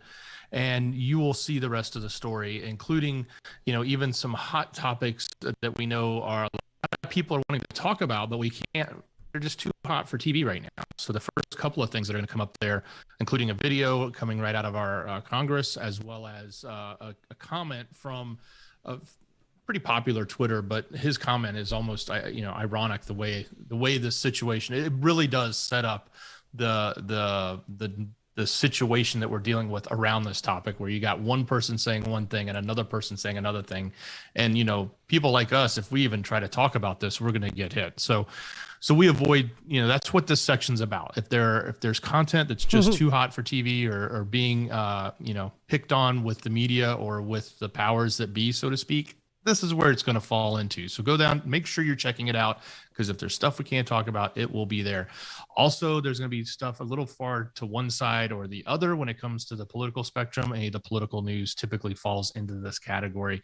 You're missing a lot if you don't go to the website. It's a great resource. Just click the link, go down, take a look at the other content that's here and everything else that you might be missing. So marfooglenews.com, click on the thumbnail for the show, or open that description and click the first link that's called show notes. Breezy. Jack over here, this quote is pretty funny. And by the way, this subject has now become one of the kind of adpocalypse things right now. And they are claiming that it is connected with that letter, right? The letter of the, right? The that's something else. You guys know what I mean. That the 17 letter, right? So they're saying that, but watch, this is going to be just like the LAB theory was before, right? It's fake news, it's this, but then in 3 months from now, it will be confirmed, but they won't bring those people back. Here's the thing. All of those people that said, hey, this might have been developed in a thing, those people were not brought back. They weren't given their channels back. They weren't given anything back. So remember that. Thank you, everybody that participates with the show, because you guys are absolutely part of this. Thank you so much. Maria Gallo says, no recognition needed. Just be good to be each other. I believe that as well. Craig Alicious, prepare. King's Child says, believe in Jesus. Thank you. And then Craig Alicious, thank you from Australia. I hope you guys are doing good down there. Bible Talk 777, President B signed executive order to regulate crypto and maybe institute government crypto. I basically made a comment on Twitter, man. Oh, you do not want to mess with the crypto crowd. One thing I've said about the crypto crowd is that they are so positive, they push each other up, but they can also be kind of like the FE groups of people, and they just they're nasty. If you say anything bad about crypto, man, they will tear your head off. So Dex, I don't know if you saw this on Twitter. I basically said the heydays of crypto are over, and people just went nuts. I was being technical too. Yeah. But what I was saying is President B signed in this order. They're starting to regulate it, everything else, and I know every crypto guy's like, it hasn't even begun yet, and blah blah blah. Yeah, I mean, because technically, when you read what he did, it's more like well, we need to get the organizations together to look at this stuff, and we want to have a whole approach to understanding it, and then we need to figure out if we need to have protections for consumers, and then we also want to look and see if there's anything we can do with our own, U.S. backed currencies. So it was not like what they're really gonna do. I know, but it's not like he came out and signed and said, okay, today it's all regulated. That's not what happened. It was more like along the lines of, but here's the thing. What would you consider the biggest, brightest, just the most amazing days? And I get why the crypto people came out, because they're saying the biggest, brightest days are in the future. But I think by then it will just be normal currency. It's not going to be something special. I think from when I first heard about it, and it was $30 for a Bitcoin, and this guy said, hey, man, you should buy. I had $1,000 Christmas bonus from my trucking job, and somebody said, hey, $30 per Bitcoin. Nobody knows who made it. It's all digital. You can't hold it. Nobody knows who made it. You should buy it. You should spend your whole $1,000 on it. And I was like, ha, you're dumb.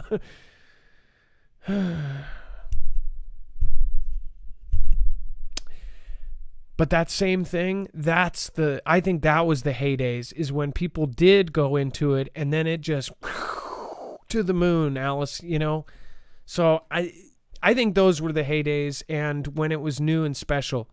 I'm not saying it's not going to be successful. I think that it is the future, because digital currencies are the future. They're trying to just ditch cash completely. There's going to be some sort of event that comes out that gets rid of cash. I mean, it's very easy to see. Dex, thank you for your service tonight. Appreciate you. Absolutely, Adam. And we got about a minute and a half before we make the flip. For those of you that get confused, make sure you subscribe to Marfoogle Jams to get the rest of the show. Absolutely. Head over to Marfoogle Jams once it cuts out here. Thank you so much for everyone over here. Just a few more names. Stephen McMahon, thanks Adam and Dex. Mods, the best show on the internet. Bible Talk 777, Megadeth album is relevant again. Peace sales. Who's buying? MJ, thank you so much. Ilea, our wonderful mod. Putin has been practicing judo every morning since he was 13 years old. I doubt he was picked on. Much love, Fugel fam. No, he was picked for dodgeball. He was picked for murder ball. But I'm saying the world government's picking on them. I love this, fam. I'm glad I found it when I did. Believers and unbelievers alike see something awful is about to happen in the world. I believe that as well. Woman of Wonder, I'm sorry I missed you earlier. This should help you get a gallon of gas. God bless. Woman of Wonder, thank you so much. Q Disney, thank you. Have a good night. Now it's time for the shoutro. It's not an outro. It's not a shout out. It's a shoutro. Dr. Science.